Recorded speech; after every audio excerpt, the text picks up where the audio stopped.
5 mistakes teachers make when silencing a class. Hi, I'm Eric from Edacute, and on this channel we share ideas and resources for teachers. So if you would like more advice and material for your class, please like and subscribe. A big issue many teachers have is trying to settle down their class when it gets too noisy and students get too rowdy. There's a right way and a wrong way to do it. Today I'm going to look at 5 mistakes teachers make when trying to quiet their class.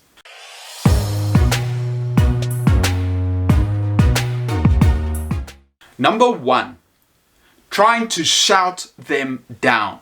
When you go into class and the students are loud and they're not listening to you and you have to shout and get aggressive for them to pay attention, that is a big mistake.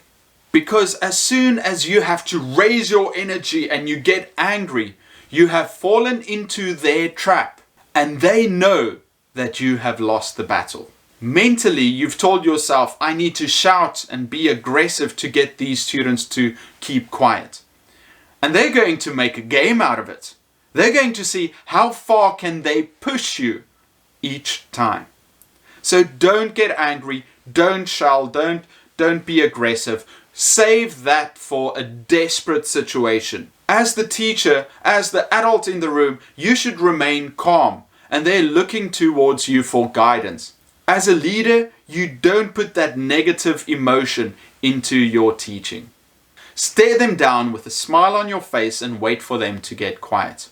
I made another video on how you should actually quiet a noisy class. Number 2, some teachers at wit's end will keep quiet. They'll go and sit at their desk and say, I'm not going to teach you until everybody in this class is quiet. They're trying to use social leverage to get the class to be quiet. Once again, it might work that one time, but it's a gimmick. The students won't fall for it again. See, there's a difference between keeping quiet and keeping quiet, waiting for them to calm down. Actually, after that first time, students will find it funny and they will make a game out of how far they can push you. You are the victim and they are the bullies. Once they have that bully mindset, no amount of begging and pleading will make them stop. That brings us to number 3. Avoid a power struggle between you and the students. You are always the one in control. You don't want to be arguing and fighting with students. So don't send them out in the hallway and don't punish the entire class for the actions of a few. Just because you have lost control, it's not the class's fault. You're the one that should be practicing better classroom management. Another mistake many novice teachers make is they run out of the classroom to a senior teacher, a principal, and bring them back to the class. I can't handle them. Come and help me, please. And the principal goes in and says, what's going on in here? And the teacher follows. Ha ha ha. So, see, they are bad. I am good. Is that a place of strength? No, that just shows the students that you have lost the plot. They will never respect you because you have to run to mommy to get her to help you. Instead, take responsibility and do your best to get them to be quiet. Remember, one of the best classroom management strategies is to remember to make it about the action and not the student. Make sure that they understand that their action was wrong, but under no circumstance attack the student personally. Instead of asking, what is wrong with you? Say, I'm upset at that behavior.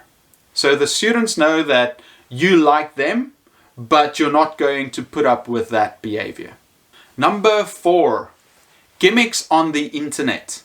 There is a difference between creating good habits and routines that students follow in class and using bad advice and gimmicks on the internet to try and control your class.